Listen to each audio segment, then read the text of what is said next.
All right, welcome to math lesson number 1 of module 5. This is the area of parallelograms through rectangle facts. So as we can see at the top, these are shapes that y'all know. So we have over here, we understand that when there's a box in a corner, that is labeling that corner as a right angle, otherwise known as 90 degrees. So this happens to be a right triangle.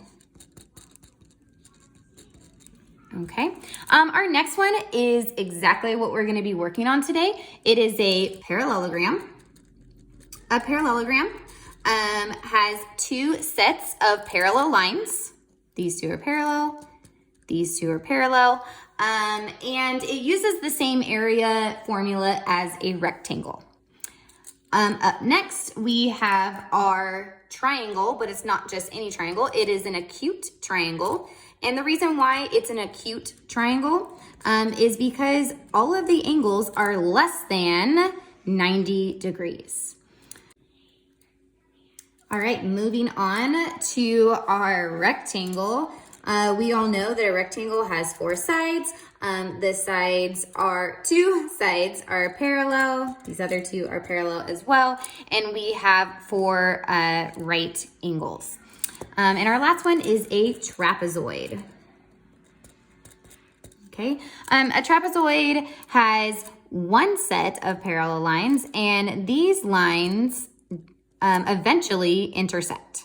Okay, and some of these angles will change. They are not all the same, and a lot of them are usually under 90 degrees. All right, so now that we've kind of reviewed the shapes, what we're really going to be working on today is using the area formula for the parallelogram. Okay, so we went over this in a previous lesson, but remember the formula for area is A equals BH. A stands for area, B stands for base, H stands for height. I need to always label my figure, okay? Because that's what's gonna keep me organized and on track. So when I substitute my numbers in for my letters, I have it nice and organized. I know exactly what I'm gonna use. So find the area of each parallelogram below. We know that the figures are not drawn to scale. Okay, so first and foremost, we need to label our parallelogram.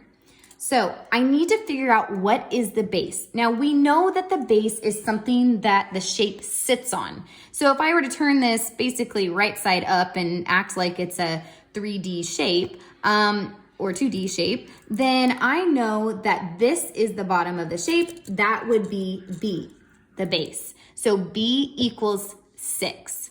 Now, next I have to do the height. Again, stand it up.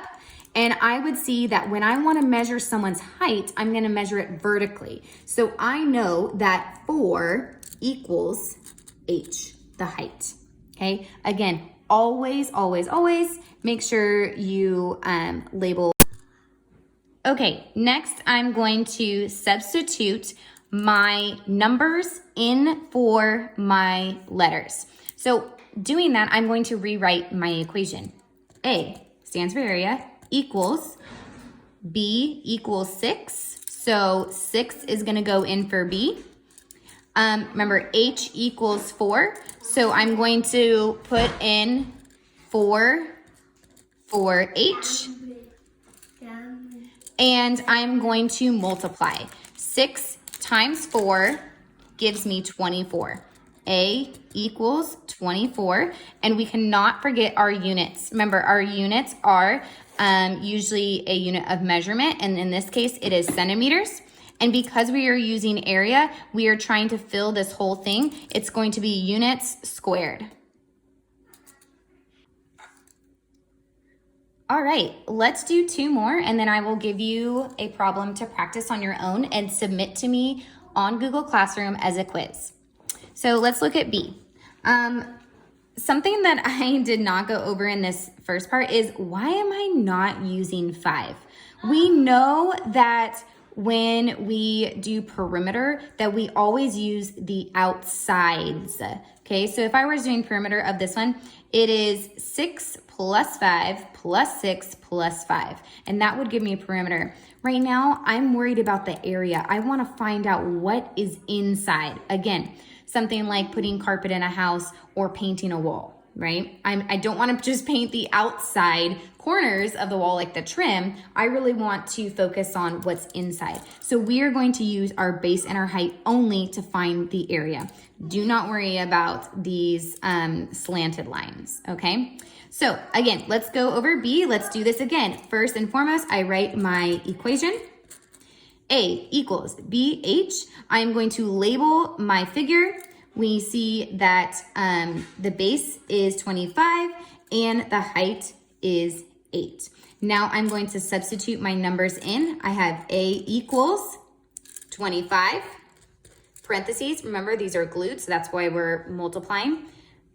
8 is H, and now I am going to multiply. So when I multiply these together, I get A equals 200. What's my units? Meters and squared. All right, next, let's do C. Okay, so again, these are all parallelograms. I'm gonna use the same formula. A equals BH. I'm going to label my parallelogram B and H. Okay, I have A equals, what's my B? 12. What's my H? 7. And we see that by multiplying, 12 times 7 gives me 84 feet and squared. Okay, here is the challenge part of the lesson. As you can see here, we're already on the problem set, but the lesson exercises really don't do a good job teaching this, so that's why I'm going to move on to number 5 and show you this. It's really important that we understand that not all these parallelograms are gonna look the same, and sometimes you're gonna be missing or there's gonna be added numbers that you need to filter through to figure out how to find the area. So looking at something like this can be overwhelming. But let's see if we can figure out how to find area. First and foremost, I'm going to label. Now, how am I supposed to find my base and my height out of all these numbers? Well, I can tell you right now, we know that we do not use a slanted line, so that's out. But now I have 2 bases to look at, and I have a vertical line. Well, that vertical line really does help me out. We know that any vertical line, especially in this case, is going to be our height. Now I have to choose between my 2 bases. This is actually just moving the height outside of the parallelogram so we can see it better. But we are not going to use this added base. We are going to use the original base, and the original base is 2.5 inches. So this is our base. So again, we do not use the added base. We use the original base and we use the vertical line for the height. So goes something like this. Area equals base times height. Same thing. I am going to input my numbers, substitute. B equals 2.5. A equals 2.5 multiplied by H, which is 5 1/4. I'm going to change these to improper fractions. So we know that we take this bottom number, multiply it by the whole number, and then add the top. So my new equation is going to look like this. A equals 5/2. We're going to do the same thing here. 4 times 5 gives me 20, plus 1 is 21. Now we're still multiplying, so 21/4. Now I'm going to multiply these together. So I have A equals 105/8. Sorry, getting a little messy. So I have 105/8. That really doesn't tell me too much. So I am going to, again, turn it back into a mixed number. So I have 105 divided by 8. And that equals 13 1/8. Can't forget my units. My units are inches And again, we are squaring those. So my final answer is the area of this parallelogram is 13 1/8 inches squared. Okay, let's try one more. And I want to really emphasize the reason why they have put the height on the outside of the parallelogram. So if you notice in our other parallelograms, something like number 3, right? Do you see how the height creates a 90-degree angle? It's a right angle.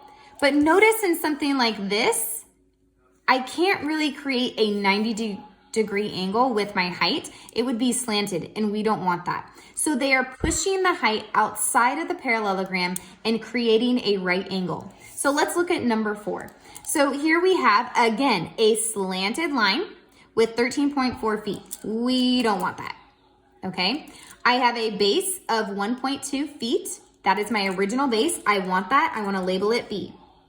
Now I have my new pushed out height creating a right angle at the bottom, which is 12.8 feet. That is our height. I again write my formula, A equals BH, substitute in A equals 1.2 times 12.8. I'm gonna multiply those together and I get A equals 15.36. My units are feet squared. And that is my final answer.